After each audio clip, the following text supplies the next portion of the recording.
ये है दिल्ली दर्पण।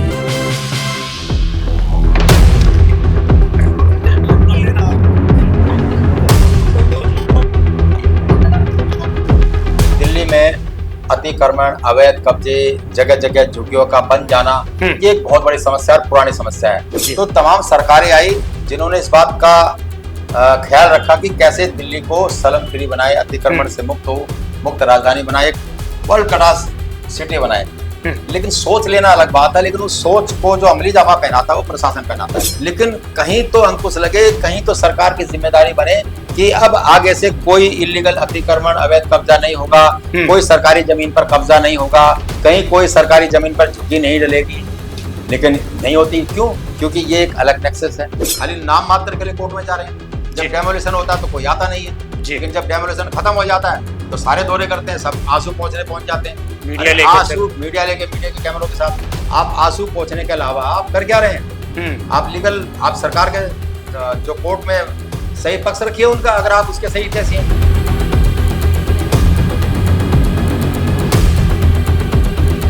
नमस्कार, जय हिंद। आप देख रहे हैं दिल्ली दर्पण टीवी।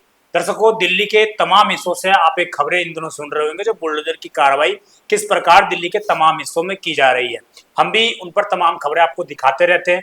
तो बहुत से नेगेटिव और बहुत से अच्छे कमेंट भी आते हैं, जिसमें बहुत सारे लोग ये तारीफ करते हुए नजर आते हैं कि सरकार बहुत अच्छा काम कर रही है। तो हमारा भी मन करा कि क्यों ना हम भी इस विषय को विस्तार से समझने का प्रयास करें। जिन लोगों की झुग्गियां टूट रही हैं उनके क्या विचार हैं, उनके पॉइंट ऑफ व्यू क्या है लोगों का। तो इन तमाम विषयों पर चर्चा करने के लिए हमारे साथ राजेंद्र स्वामी जी, वरिष्ठ पत्रकार हैं, मौजूद हैं, क्योंकि इन्होंने लंबे समय से इन योजनाओं को देखा है कि कैसे सरकारों ने लॉन्च किया, जहाँ झुग्गी जहाँ मकान की योजना है, तमाम चीज़ों को परखा है। और अब जो कार्रवाई हो रही है इस पर क्या इनका नजरिया है, क्या देखते हैं, कैसे सरकार चीज़ों को हैंडल करेगी।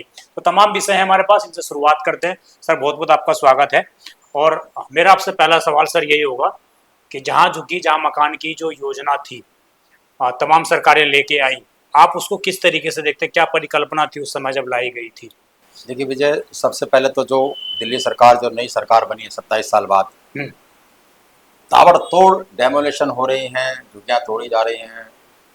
तो एक बहुत बड़ी कम्युनिटी है जो अक्सर हमारे चैनल में जो लगातार आप खबर कर भी रहे होंगे, आप उनका दर्द भी दिखा रहे हो, बहुत सारे सवाल भी उठा रहे हो, लेकिन जो कमेंट्स में जो हमें लोग रिएक्शन दे रहे हैं वो ये कह रहे हैं कि ये बहुत अच्छा कदम है, बहुत, ये दिल्ली को एक बहुत बड़े ऑपरेशन की जरूरत है। आखिर कहीं तो विराम लगेगा। दिल्ली को एकदम स्लम बना दिया है, अतिक्रमण ही सारी समस्याओं की जड़ है और कोर्ट के आदेश से ये हो रही हैं। हालांकि जो दिल्ली सरकार है या जो भी सरकारी प्रशासन है उसका ये कहना है कि जो कुछ हो रहा है वो कोर्ट के आदेश से हो रहा है। चाहे वो जेलर वाला बात की है कि भाई वहाँ रेलवे की सुरक्षा को ध्यान में रखते हुए, दुर्घटनाओं को ध्यान में रखते हुए कोर्ट के आदेश के बाद वो अतिक्रमण के खिलाफ जो कार्रवाई चल रही है।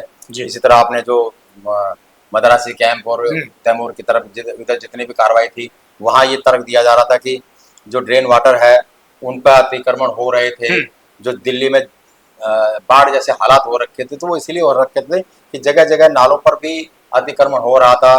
तो एक बहुत बड़ी स्थिति, इस बात से तो इनकार नहीं कर सकते कि दिल्ली में अतिक्रमण, अवैध कब्जे, जगह जगह झुग्गियों का बन जाना, ये एक बहुत बड़ी समस्या और पुरानी समस्या है। हालांकि बहुत सारी सरकारों ने इस पर योजनाएं भी बनाई। जिस जहाँ झुग्गी वहाँ मकान की आप बात कर रहे हैं, इसकी शुरुआती पायलट प्रोजेक्ट के रूप में जो जेलरवाला बाग, जहाँ पर आप अक्सर जाते हो, वहां से शुरू हुई थी। कठपुतली कॉलोनी जो नई दिल्ली संसदीय क्षेत्र का है, उस समय अजय माकन शहरी विकास मंत्री होते थे और कांग्रेस के काल में वो जहाँ झुग्गी वहाँ मकान, उसके पीछे परिकल्पना यही थी कि जो झुग्गी वासी हैं उनको भी बेहतर जीवन स्तर जीने का मौका मिले, अच्छी सुविधाएं मिले और अच्छे पक्के मकानों में रहने का उन्हें मौका मिले, तो और झुग्गियां खत्म हो। तो जहां पर वो झुग्गी है वहां से उनको हटा करके या तो वहीं पर पक्के फ्लैट मकान बना करके दिए जाए या वहां से कहीं और जगह उनको शिफ्ट किया जाए, उनको फ्लैटों में शिफ्ट किया जाए। तो जिस तरह कठपुतली कॉलोनी वालों को तो वही देना था, कुछ लोगों को बसा दिया गया। तो कुछ जैसे जेलर वाला बाग है, यहाँ स्वाभिमान अपार्टमेंट, अभी पीछे जब 2025 में चुनाव हुए हैं तो प्रधानमंत्री नरेंद्र मोदी ने वो फ्लैट सौंपे भी थे। तो तमाम सरकारें आई जिन्होंने इस बात का ख्याल रखा कि कैसे दिल्ली को स्लम फ्री बनाए, अतिक्रमण से मुक्त राजधानी बनाए, एक वर्ल्ड क्लास सिटी बनाए। लेकिन सोच लेना अलग बात है, लेकिन उस सोच को जो अमली जामा पहनाता है वो प्रशासन पहनाता जी। है। सरकारों ने योजना बना दी, जी। अब डीडीए है, लॉ इन्फोर्समेंट एजेंसियां हैं, वो उनकी जिम्मेदारी बनती है कि उन पर करें। अब एक तो जब 2009 में ये सबसे पहले ये पायलट प्रोजेक्ट आया था कठपुतली कॉलोनी और जेलर वाला बाग, तो आप देखिए कितने सालों बाद में, मतलब पूरे के पूरे, आज हम खड़े हैं 2026 आने वाला है, तो पूरे के पूरे 16-17 साल बाद आप उनको फ्लैट दे रहे हैं। तो 16-17 साल में कितनी झुग्गियां और बढ़ गई, क्योंकि आपने तब से हटाया नहीं।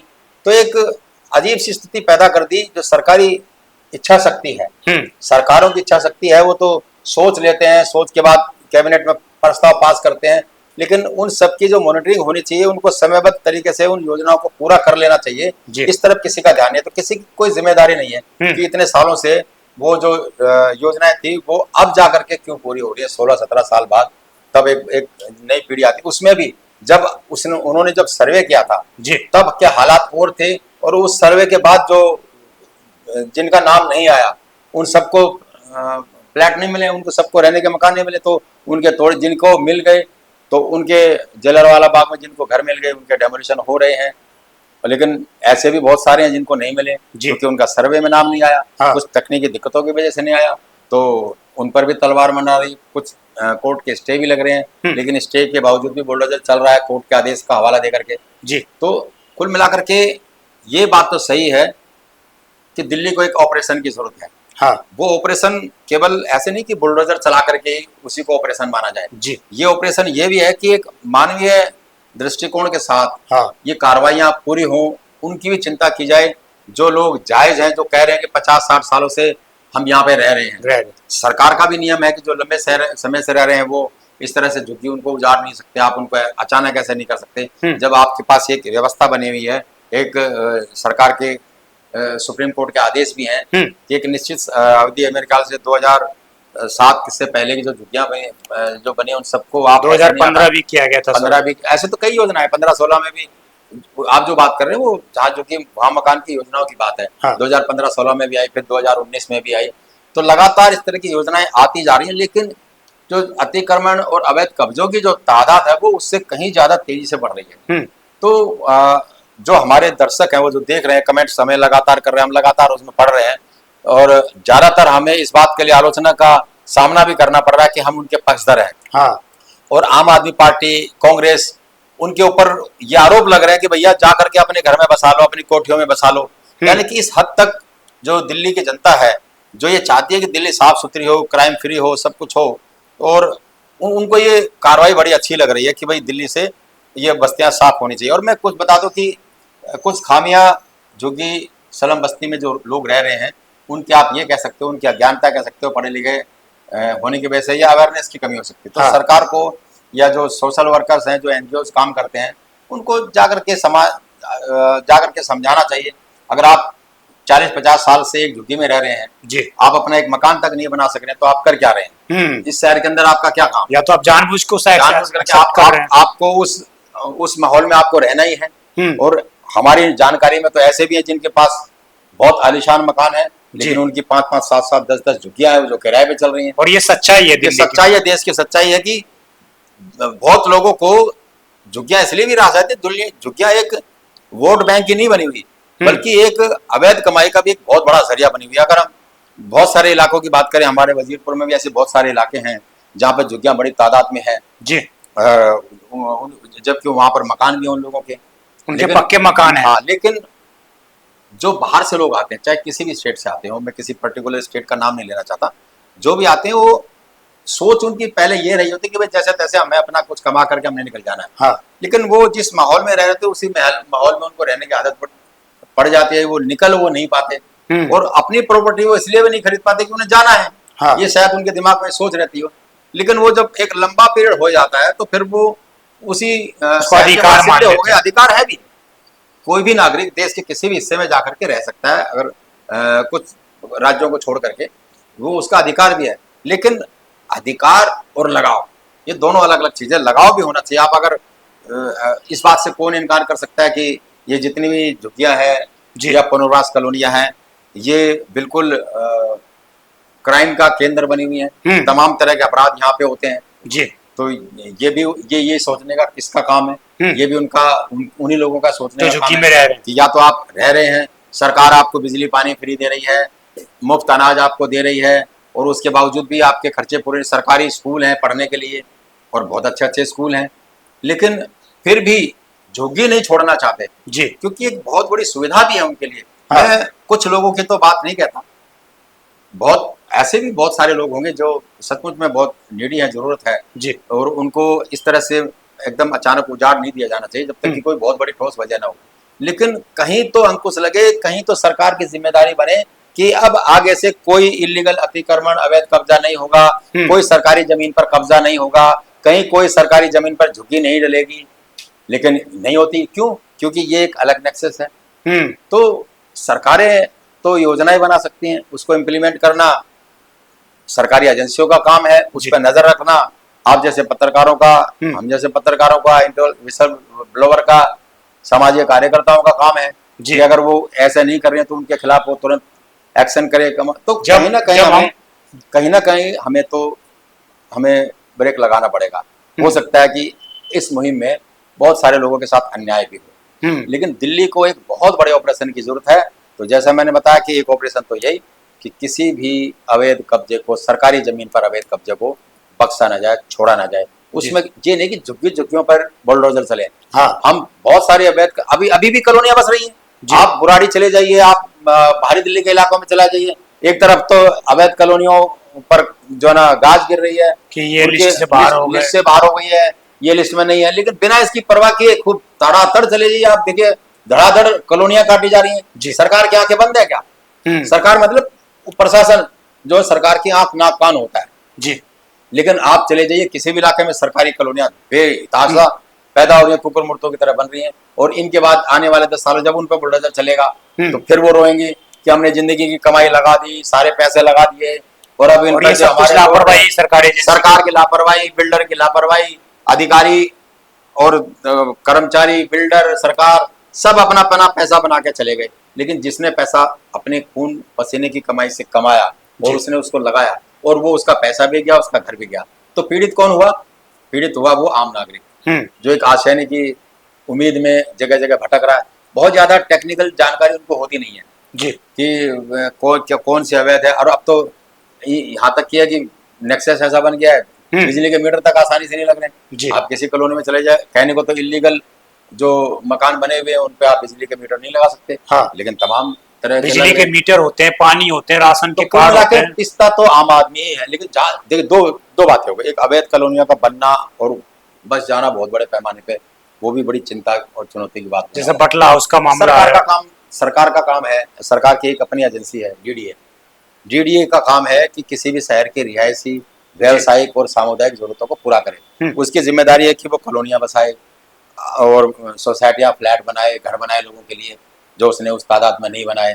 उसकी जिम्मेदारी है कि वो कमर्शियल कॉम्प्लेक्स बनाए, मार्केट बनाए, उसने उस जरूरतों के हिसाब से नहीं बनाए। उसकी जिम्मेदारी है कि वो स्कूल, अस्पताल और कम्युनिटी सेंटर, सामुदायिक भवन ये बनाए, उसने नहीं बनाए। जब ये सरकारी एजेंसियां फेल हो जाती हैं जी, तो समाज अपनी जरूरतें खुद अपने से पैदा करता है। अब इस मोहल्ले के अंदर मान लीजिए, हम यहाँ अशोक विहार में बहुत सारे ऐसे इलाके हैं, घरों में दुकानें खुली हुई हैं, पूरी की पूरी जो रिहायशी इलाका पूरा मार्केट में तब्दील हो गया। क्यों? क्योंकि कोई अब अभी भी ऐसा ही हो रहा है, उठा करके कहीं आप बाहर फेंक देते हैं, जाकर के चलो जी हमने आपको फ्लैट दे दिया। अब उस फ्लैट के अंदर वहां जाइए, वहां आसपास मार्केट नहीं है, वहां आसपास स्कूल नहीं है, वहां पे ट्रांसपोर्टेशन नहीं है, कैसे कोई रह लेगा? और ये चीजें नरेला में हुई भी है। कागजों पे विकास की जितनी भी गंगा बहती है वो सारी की सारी कागजों में होती है। जब कागजों में होगा काम तो उसके परिणाम भी कागजी निकलेंगे। तो आने वाले टाइम में आप देखिए कि ये स्थिति अभी भी अगर सरकार नहीं संभली है तो ये बहुत विकट स्थिति हो जाएगी। दिल्ली सरकार जो युद्ध स्तर पर अभी काम करते हुए नजर आती है और वो कब तक कर पाएगी ये भी एक बड़ा सवाल है। लेकिन जब तक वो कर रही है हमें लगता है कि उसका स्वागत करना चाहिए। और कोई बहुत ज्यादा अत्याचार अगर हो रहा हो, नियम कानून कायदों का अगर बेजा इस्तेमाल हो रहा हो, तो जो सरकारी एजेंसियां हैं वो अत्याचार कर रही हैं, तो जो पॉलिटिकल पार्टियां हैं, कांग्रेस है, बीजेपी है, उनको लग रहा है कि गलत कर रही है। भाई आपके पास अपना इतना बड़ा लीगल सेल है, आप जाइए ना कोर्ट में, खाली नाम मात्र के लिए कोर्ट में जा रहे हैं। जी। जब डेमोलिशन होता है तो कोई आता नहीं है, जी। लेकिन जब डेमोलिशन खत्म हो जाता है तो सारे दौरे करते हैं, सब आंसू पहुंच जाते हैं। मीडिया अरे लेकर आंसू मीडिया मीडिया के कैमरों के साथ आप आंसू पहुंचने के अलावा आप कर क्या रहे हैं? आप लीगल, आप सरकार के जो कोर्ट में सही पक्ष रखिए उनका, अगर आप उसके सही हितैषी हैं। जी। तो जो लोकतांत्रिक तरीका है वो तो यही है। आप खाली अगर राजनीति होती रहेगी तो फिर राजनीति होती रहेगी और लोग ऐसे रोते रहेंगे, पिसते रहेंगे, और एक बहुत बड़ी जो खाई है आर्थिक विषमता, अब ये लोग कहाँ जाएंगे, ये भी बड़ा सवाल है। मैं आपसे एक चीज ये जानना चाहूंगा, रेलवे के जैसे भी वजीरपुर में मैं कवर कर रहा था, तो वहां पर ये हुआ था कि लोगों को बोला गया था कि पहले आप सेकंड मंजिल तोड़ लीजिए, बाकायदा रेलवे का नोटिस था कि आप सेकंड मंजिल तोड़ लीजिए, हमें दिक्कत होती है, हम फर्स्ट वाले को नहीं छेड़ेंगे। फिर कुछ लोगों ने तोड़ भी दिया, कुछ लोगों ने नहीं तोड़ा। तो बुलडोजर आता है, बुलडोजर क्या करता है कि लाइन से सब जो फर्स्ट फ्लोर है और उसको भी तोड़ देता है, और जो सेकंड फ्लोर है उसको भी तोड़ देता है, यानी कि मिट्टी में मिला दिया। फिर उसके बाद कुछ दिनों बाद रेलवे आता है, बोलता है कि अब हमें 10 फीट तक जगह चाहिए, 10 फीट भी तोड़ दिया। फिर कल परसों हमारे पास खबर आती है कि 30-30 फीट तक अंदर तोड़ रहे हैं। तो आप क्या समझ रहे हैं कि जैसे उनको दिखता जा रहा है कि लोग उग्र नहीं हो रहे हैं, या लोग किसी तरह का अपना बचाव नहीं कर पा रहे हैं, कोई पार्टी भी कोई बचाव नहीं कर पा रही है, जैसा कि लोग बताते हैं कि बीपी सिंह के समय उस समय हुआ था। तो आपको क्या लगता है कि अब उस तरह की विपक्ष भी नहीं बचा हमारे राजनीति के अंदर, और इस कारण भी लोगों को इस तरह की मार झेलनी पड़ रही है? देखिए बिल्कुल, अब जो विपक्ष है, जो जनता के लिए आंदोलन करते थे, लाठियां खाते थे, जेल जाते थे, वैसे नेता अब बचे नहीं हैं। और जहाँ तक आप आपने बात की 10 फीट, फिर 20 फीट, फिर 30 फीट, तो एक रेलवे में ये बहुत बड़ी समस्या है कि जो उसकी रेलवे के किनारे जितनी भी दिल्ली के अंदर आप जाएंगे, अब पूरे भारत में जगह जगह जी। वहां पे कॉलोनियां बस गई हैं और बिल्कुल रेल की पटरी के साथ साथ है। आए दिन दुर्घटना होती है, लोग पत्थरबाजी करते हैं, रेलवे की संपत्तियों को नुकसान होता है। तो इस समस्या को देखते हुए मेरी जो जानकारी है उसके अनुसार एक बहुत बड़ी रकम रेलवे ने दूषित को दी है। हाँ। जो शहरी आश्रय विकास बोर्ड है उसको दी थी, या तत्कालीन समय में सलम एंड जेजे को दी थी कि आप इनको यहाँ से हटा करके आप कहीं और जगह बसा दीजिए। उस रकम का भी हजारों करोड़ रुपए का ब्याज भी जमा हो गया है जी। तो इतनी बड़ी रकम है, वो रकम दबाए बैठी, उस पर काम नहीं हुआ, ये किसकी जिम्मेदारी है? ये भी सरकार की जिम्मेदारी है, या जो अपने आप को इंटेलेक्चुअल कहते हैं, या जो सरकार में बैठे लोग हैं उनको पता नहीं है कि ऑलरेडी इतना पैसा पड़ा हुआ है, तो क्यों नहीं अब तक उनको बसाया गया? मेरी जानकारी में ये 20-25 साल पुरानी बात है, 25 साल के आसपास पुरानी बात है कि तब से ये योजना थी कि ये जो झुग्गियां हैं यहाँ कम से कम 30 फीट अंदर तक वो बिल्कुल बिल्कुल रेलवे साफ चाहिए। हाँ। खुले में शौच कर रहे होते हैं वहीं पर ही, तो आप समझिए कि रेलवे पटरी पे जो शौच कर रहे होंगे कितनी दिक्कतों का सामना कर रहे हैं। तो इन सब योजनाओं को जब पैसा आ जाता है तो तालमेल की बड़ी कमी है। हाँ। रेलवे, लेकिन आपको ट्रिपल इंजन की सरकार का ट्रिपल एजेंसी, बात तो वही है, एजेंसी की सरकार हो, नेता तो वही है। अब वो बेशक एक कहने को एक पार्टी को, लेकिन जो सोच है नेताओं की वो इजी, जो लोकप्रियता हासिल करने की उनकी ज्यादा होती है। कोई उसके लिए लगातार चक्कर काटना पड़ता है, डिपार्टमेंट में तालमेल बनाने के लिए जी। उनके बीच में जो खड़ी होता है वो नेता होता है, या जो सरकार होती है वो या अधिकारी होते हैं जिनकी ये चिंता होती है कि जब अगर ये कि ऐसी योजना बनी है तो इस योजना को हम इम्प्लीमेंट करें, लेकिन वो उनके दिमाग में होता लेकिन क्या ऐसे, और अब ये नतीजा ये है, अब ये अगर रेलवे अपनी जगह सही है, रेलवे ने पैसे दे दिए कि अब उनकी जगह साफ हो जानी चाहिए, मतलब भैया उसके पैसे भी गए, उसके साफ भी नहीं हो रहे, फिर उसको कोर्ट में भी जाना पड़ रहा है, तो रेलवे कहाँ गलत है इसके अंदर? रेलवे तो अपनी जगह सही है, लेकिन अगर जो झुग्गी में रह रहे हैं, जो झुग्गी टूटी नहीं है, वो लोग भी कहाँ गलत है? जब उनके नाम से उनको मकान देने के नाम पर एक रकम आई है, उस रकम को क्यों नहीं खर्च कर रहे हैं? आप क्यों इतना टाइम लगा रहे हैं? जी। आप व्यवस्था करके, वैकल्पिक व्यवस्था करके आप उनको तोड़िए, झुग्गियों करिए। जहाँ 6 सालों से 26 सालों से ये चीज चल रही है, 50 सालों से चल रही है, तो 5 सालों अचानक और सही आप तुरंत युद्ध स्तर पे उनके लिए वैकल्पिक व्यवस्था कीजिए, उसके बाद तोड़िए ना, क्या दिक्कत है? तो अस्थायी तौर पर उनको कहीं शिविर बना करके दे दीजिए। तो एक मानवीय दृष्टिकोण तो होना ही चाहिए, लेकिन मैं ये भी कहूंगा कि इस सब के पीछे झुग्गीवासी भी कहीं ना कहीं जाने अनजाने दोषी हैं। जैसा कि मैंने पहले बताया, जो समस्याएं हैं वो समस्याएं केवल उनकी जागरूकता के अभाव में, लापरवाही के अभाव में, या उनका जुड़ाव नहीं है उस मोहल्ले से, उस जमीन से, उस इलाके से। जी। तो साफ सफाई का अभाव रहता है। आप देख लीजिए, आप जो स्वाभिमान अपार्टमेंट में उनको बसाया गया है। अब लगातार खबरें आ रही है वो भी एकदम सलम जैसे उसमें तब्दील हो गए। अभी तो बसे थे, अभी तो ये 6 महीने भी नहीं हुए। हाँ 6 महीने भी रखने नहीं हुए। तो अब वो अगर जर्जर हालत में होने को आ रहे हैं या आ दिख रहे हैं तो किसकी जिम्मेदारी है? अब कोई नया घर बनता है तो कहीं से कोई चीज हो जाता है, धीरे धीरे चीजें नजर आती हैं, वो तो समझ में आता है, लेकिन गंदगी वहां पर ना हो, साफ सफाई हो, ये किसकी जिम्मेदारी है? जी। ये वही की जिम्मेदारी, उन्हीं की जिम्मेदारी है।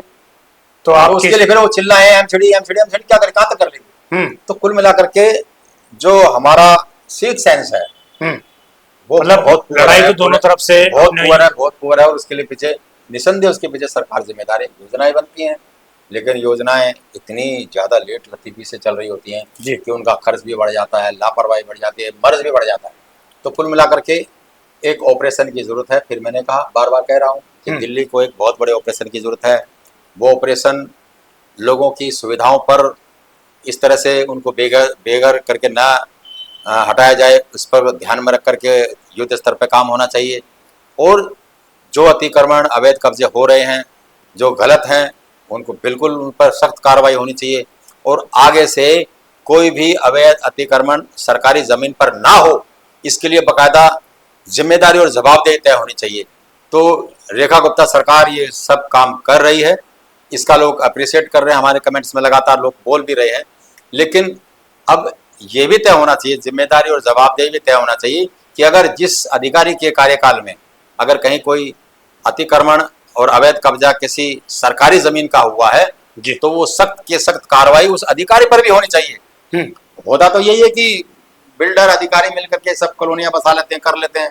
इस तरह अच्छा, मैं आपसे एक अंतिम सवाल लेना चाहूंगा कि जब हम मीडिया कवरेज करते हैं तो लोग हमें भी बहुत बुरा भला कहते हैं कि आप तो हमारा तमाशा देखने के लिए आ गए। अच्छा, कुछ मैं ऐसी रिपोर्ट्स देख रहा हूँ मीडिया में, कुछ ऐसे बंधु हैं हमारे जो जाते हैं सिर्फ नेगेटिविटी के लिए करने के लिए कि भाई इनके साथ अच्छा हुआ, इनका घर तोड़ दिया, अच्छा हुआ। लेकिन जब लोकतांत्रिक व्यवस्था में हम रह रहे हैं तो हमारा सब कुछ, सारे डॉक्यूमेंट्स हम देखते हैं कि उन लोगों के मौजूद है। वो लोग कोई अवैध तरीके से नहीं रह रहे, बाकायदा उस रेलवे पटरी का एड्रेस लिखा हुआ है कि ये व्यक्ति यहाँ फलाने जगह रहता है। तो फिर वो अवैध कैसे हो गया? जब लोग जाके दिखाते हैं कि भाई ये तो सरकारी जमीन पर आकर कब्जा कर लेते हैं, तो उनको क्या कहना चाहेंगे जो रिपोर्ट्स इस तरह की दिखाते हैं? देखिए, दो चीजें हैं। आप कह रहे हो कि जो रिपोर्टिंग करने आते हैं वो ये कहते हैं कि अच्छा हो गया, और आप कह रहे हो कि उनके साथ अत्याचार हो रहा है। तो ये तो ठीक है कि उनके साथ अत्याचार है, लेकिन इस तरह की कार्रवाई की दिल्ली की जनता समर्थन कर रही है कि इस तरह की कार्रवाई बहुत बड़े पैमाने पर होनी चाहिए। हमारे कमेंट्स में भी और जो लोग हैं वो भी इस बात पर खुशी जाहिर कर रहे हैं। तो वो लोग उस ऑडियंस को ध्यान में रख करके, उनकी भावनाओं को ध्यान में रख करके रिपोर्टिंग कर रहे होंगे। आप जब जाते हो तो आपके दिल दिमाग में एक मानवीयता पहलू उसमें शामिल होता है। आप उनके आई कार्ड देखते हो, उनको देखते हो, लेकिन जिम्मेदारी और जवाबदेही तो उनकी भी है। और आप कोई भी शहर में आता है, आप दिल्ली शहर में आते हो, आप क्यों नहीं झुग्गी डाल करके रह रहे हो? आप भी जा करके झुग्गी डाल करके रह जाते, कहीं भी रह जाते जी, है ना। किसी को भी पैसे देते, सब खत्म हो जाती बात। आप क्यों कमरे पे किराया लेके रह रहे हो भाई? ठीक है, और कमाई की बात नहीं। आज एक रिक्शे वाला, रेडी वाला कम से कम 1000, 1500, 2000 रुपए लेकर एक दिन का लेकर घुसता है। आप समझिए, कोई जो एक अच्छी कंपनी में काम करने वाला 20-25 हजार रुपए की नौकरी वाला एक अच्छे कमरे में फ्लैट लेके रह रहा होता है, तो अच्छी सोच की फर्क है। और उस माहौल में रहेगा तो उसके बच्चे भी उसी माहौल में रहेंगे, उसी हिसाब से पढ़ेंगे। तो आप उस माहौल में रह करके आप केवल अपना पेट तो पाल रहे हो, मान ली बात, लेकिन अपने बच्चों का भविष्य खराब कर रहे हो जी। यही वजह है कि वहाँ पे सबसे ज्यादा क्राइम होते हैं। अब उस माहौल में जैसा जो माहौल होता है, बच्चे भी वैसे ही हो जाते हैं वहाँ पर। वो भी, उनको भी आदत पड़ जाती है कि काम वाम करेंगे नहीं, नशा खूब होगा, सट्टा शराब स्मैक, मार पिटाई, झगड़ा, सब क्राइम, सब कुछ वहीं रहते हैं। तो ये केवल उनके लिए भी अच्छा है। बेशक उनको इस समय थोड़ी पीड़ा हो रही होगी, लेकिन धीरे धीरे कहीं तो ऑपरेशन करना पड़ेगा। अगर आपके शरीर का कोई हिस्सा खराब हो जाता है और डॉक्टर ये कहता है कि नहीं, इसको तो काट के फेंकना पड़ेगा, ये तो सारे शरीर में फैल जाएगा, तो भाई कभी ना कभी तो ऑपरेशन ऐसा भी जरूरी है। दिल्ली को स्लम फ्री तभी बनाया जा सकता है, सुंदर, स्वच्छ और क्राइम फ्री तभी बनाया जा सकता है जब प्रशासन सख्त हो, जिम्मेदारी और जवाबदेही तय हो। तो इस कार्रवाई का लोग स्वागत भी कर रहे हैं। मैं इसी बात में एक ऐड करना चाहूंगा। कुछ समय मैं कर रहा था रिपोर्टिंग, तो मुझे एक व्यक्ति मिला, वो बोलता है कि मैं विप्रो कंपनी में काम करता हूँ। अब बताइए, अगर वो विप्रो में काम करता तो लगभग 30-35 के आसपास की उसकी सैलरी होगी, और इंजीनियर था बकायदा वो, और उसके बाद भी वो झुग्गी में रह रहा है। तो कहीं ना कहीं वो सोच की मेंटेलिटी से क्योंकि कहीं पैसा कर, अब क्या है, मतलब अभी वो विप्रो में काम कर रहा है, शहर में घूम रहा है, अच्छे कपड़े पहन रहा है, सब कुछ पहन रहा है, लेकिन वो नहीं बता रहा किसी को, वो बताएगा भी नहीं कि मैं वहां रह रहा हूँ। हाँ। क्योंकि उसके दिमाग में दो बातें हैं, जी। या तो वो झुग्गी में रह रहा है तो वहां झुग्गी में मकान मिलेगा, ये हो जाएगा, या फिर कि मुझे तो जाना है कहीं दूसरी जगह जाऊंगा, तो मकान मिल जाएगा, लगाव अच्छा नहीं है उसका इस शहर से लगाव नहीं है। तो जब तक दिल्ली शहर से लगाव पैदा नहीं होगा, ये लगाव केवल दिल्ली वासियों की जिम्मेदारी नहीं है, जो दिल्ली से बाहर आ रहे हैं वो ये सोच करके आए कि हम देश की राजधानी में जा रहे हैं जी, हम वहाँ जीविका कमाने तो जा रहे हैं, पेट पालने तो जा रहे हैं, लेकिन उस शहर को जो हमें रोटी देगा, जो हमारे देश की शान है, जो देश की राजधानी है, उसके प्रति भी हमारे कुछ कर्तव्य, हमारी कुछ जिम्मेदारियां हैं, ये उन्हें ध्यान रखना पड़ेगा। या फिर जो एनजीओ, सामाजिक धार्मिक संस्थाएं जो काम कर रही हैं उस क्षेत्र में जी, या जो इंटेलेक्चुअल्स हैं, विसल ब्लोवर हैं, वो उस समय समय पर इस तरह की मुहिम चलाएं कि भाई हमें कोई सलम बस्ती में रह रहा है, एक माहौल ऐसा बनना चाहिए कि आदमी कहाँ रह रहा है ये महत्वपूर्ण नहीं हो, कैसे रह रहा हो ये महत्वपूर्ण हो। तो अगर वो साफ सुंदर स्वच्छ रहेंगे, अच्छे बच्चों को परवरिश देंगे, तो वो खुद ही सिस्टमेटिक तरीके से वो अपने आप प्लान कर लेंगे और वो इस काबिल बन जाएंगे कि वो सरकार के आश्रय नहीं रहेंगे, सरकार की ओर नहीं देखेंगे, उसका मुंह नहीं ताकेंगे, और खुद आत्मनिर्भर बनेंगे, अच्छा जीवन जिएंगे, बच्चों को अच्छा एक भविष्य वो दे पाएंगे। जी, धन्यवाद आपका सर बात करने के लिए। और तमाम यही विषय थे जिन पर हमने एक बार जानने का प्रयास किया कि किस तरह की चीजें चल रही हैं और कैसे आगे जो है काम होने वाले हैं। तो कहीं ना कहीं बहुत सारे लोग समर्थन कर रहे हैं, देखना ये होगा कि आगे किस तरह की स्थिति उत्पन्न हो पाती है। आपकी जो भी पूरी खबर पर राय हो कमेंट अवश्य करिएगा। आप देखते रहें दिल्ली दर्पण टीवी। मैं विजय ठाकुर, धन्यवाद। धन्यवाद। लेटेस्ट खबरों के लिए सब्सक्राइब करें हमारा YouTube चैनल या फिर लॉग ऑन करें www.delhidarpantv.com। खबरों की कवरेज और विज्ञापनों के लिए संपर्क करें।